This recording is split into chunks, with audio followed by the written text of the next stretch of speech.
വയനാട് തോൽപ്പെട്ടിയിൽ ഗോത്രവിഭാഗങ്ങളോട് വനം വകുപ്പിന്റെ ക്രൂരത. ബേഗൂർ കൊല്ലിമൂല പണിയനഗറിലെ 3 കുടുംബങ്ങളുടെ കുടിലുകൾ പൊളിച്ചു നീക്കി. പ്രതിഷേധത്തെ തുടർന്ന് കുടുംബങ്ങളെ ഫോറസ്റ്റ് ക്വാർട്ടേഴ്സിലേക്ക് മാറ്റിയിട്ടുണ്ട്. കുടിൽ പൊളിച്ചതിൽ അന്വേഷിച്ച് നടപടിയെടുക്കാൻ വനമന്ത്രി AK ശശീന്ദ്രൻ നിർദ്ദേശം നൽകിയിട്ടുണ്ട്.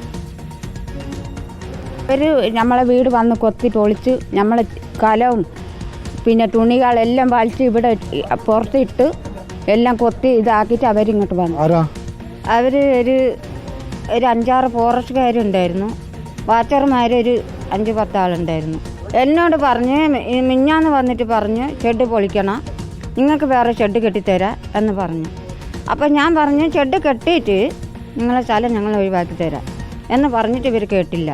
ഞാൻ 16 വർഷമായി ജനിച്ച് വളർന്നത് ഇവിടെയാണ്. ഷെഡ് വെച്ച് കൂടാൻ തുടങ്ങിയിട്ട് ഈ വർഷത്തിന് 16 വർഷമായി. എവിടെ കിടക്കാനും ഞങ്ങൾ ആ തറയിൽ തന്നെ കിടന്നു. രാത്രി എന്ത് ചെയ്യാനാ, മക്കളെയും കൊണ്ട് ഞങ്ങളെ തണുപ്പത്ത് കിടന്നു. ദീപക് മോഹൻ ചേരുന്ന വിശദാംശങ്ങളുമായി. ദീപക്, വന്യജീവി ശല്യമൊക്കെ ഉള്ള ഇടത്താണ് അത്തരത്തിൽ രാത്രി അവർക്ക് കിടക്കേണ്ടി വന്നത്. ഈ കുടിലുകൾ പൊളിച്ചു നീക്കാൻ, അതായത് ബോധപൂർവം പൊളിച്ചു നീക്കാനുള്ള ഒരു സാഹചര്യം എന്തായിരുന്നു? ഇപ്പോൾ സ്വീകരിക്കാൻ പോകുന്ന നടപടികൾ എന്താണ് ഇക്കാര്യത്തിൽ?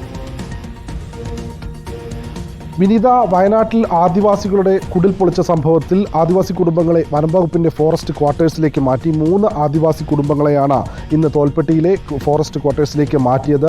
DFOയും കോൺഗ്രസ് നേതാക്കളും തമ്മിൽ നടത്തിയ ചർച്ചയ്ക്കൊടുവിലാണ് ഇത്തരത്തിലൊരു തീരുമാനം. ഇന്നലെയായിരുന്നു ഈ സംഭവം നടന്നത്. അതായത് വനംവകുപ്പ് ജീവനക്കാർ ബേഗൂരുള്ള കൊല്ലിമൂല പണിയ ആദിവാസി നഗറിലെത്തുകയും 3 കുടിലുകൾ പൊളിച്ചു മാറ്റുകയുമായിരുന്നു. വിധവകളും കുഞ്ഞുങ്ങളും അടക്കമുള്ള ആളുകൾ വീട്ടിലുള്ള സമയത്താണ് ഇത്തരത്തിൽ വനംവകുപ്പ് ജീവനക്കാരുടെ ഭാഗത്തു നിന്ന് ഇങ്ങനെയുള്ളൊരു നടപടി ഉണ്ടായത്. തുടർന്ന് വലിയ സമരങ്ങൾക്കാണെന്ന് തോൽപ്പെട്ടി വനംവകുപ്പ് ഓഫീസ് സാക്ഷ്യം വഹിച്ചത്.